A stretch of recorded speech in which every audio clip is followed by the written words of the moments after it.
అందరికీ నమస్కారం. Welcome to Prajakshetram. ఆంధ్రప్రదేశ్లో ఈసారి అధికారం ఎవరిది? సంక్షేమం వైసీపీని తిరిగి గెలిపిస్తుందా? పొత్తు టీడీపీని పీటమెక్కిస్తుందా? ఈ ప్రశ్నలకు సమాధానంగా అనేక విశ్లేషణలు, సర్వేలు వెలువడుతున్నాయి. అయితే అసలైన సమాధానం ఎన్నికల ఫలితాలు వెలువడితే కానీ దొరకదు. ఈసారి ప్రజలు ఎవరిని ఎన్నుకోవాలనేది ప్రజల ముందు స్పష్టంగా ఉంది. 2019 ఎన్నికల్లో మాదిరి వైసీపీకి లభించిన ఒక్క ఛాన్స్ ఈసారి కుదరదు. 2014లో టీడీపీకి కలిసి వచ్చిన పొత్తు ఈసారి ఖచ్చితంగా లాభిస్తుందని చెప్పలేము. ఎందుకంటే వైసీపీ, టీడీపీ పార్టీలు చెరో 5 ఏళ్లు అధికారాన్ని చేపట్టగా చంద్రబాబు గారు, జగన్ గారి పరిపాలనా తీరు, వారి ప్రాధాన్యతలు, ఆలోచనలు ప్రజలకు ఇప్పుడు స్పష్టంగా తెలుసు. ఎవరు ఏ విధమైన పరిపాలన ఇవ్వగలరు అనేది ప్రజల ముందు స్పష్టంగా ఉంది.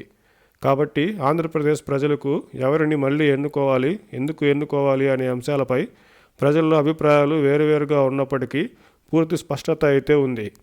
అందుకే ఈసారి పార్టీలు ఏదో ఒకటి చెప్పేసి ప్రజలను మభ్యపెట్టేసి అధికారంలోకి రావచ్చు అనుకుంటే పొరపాటే అవుతుంది. ఈ విషయం ఇరుపక్షాలకు సైతం తెలుసు కాబట్టే పార్టీలు సుదీర్ఘ సమాలోచనలు, తీవ్రస్థాయిలో సామాజిక సమీకరణాలు చేస్తున్నాయి. ఎన్నికల్లో గెలిచి అధికారం చేపట్టడం ఈసారి ఏ పార్టీకి అంత ఈజీ కాదు.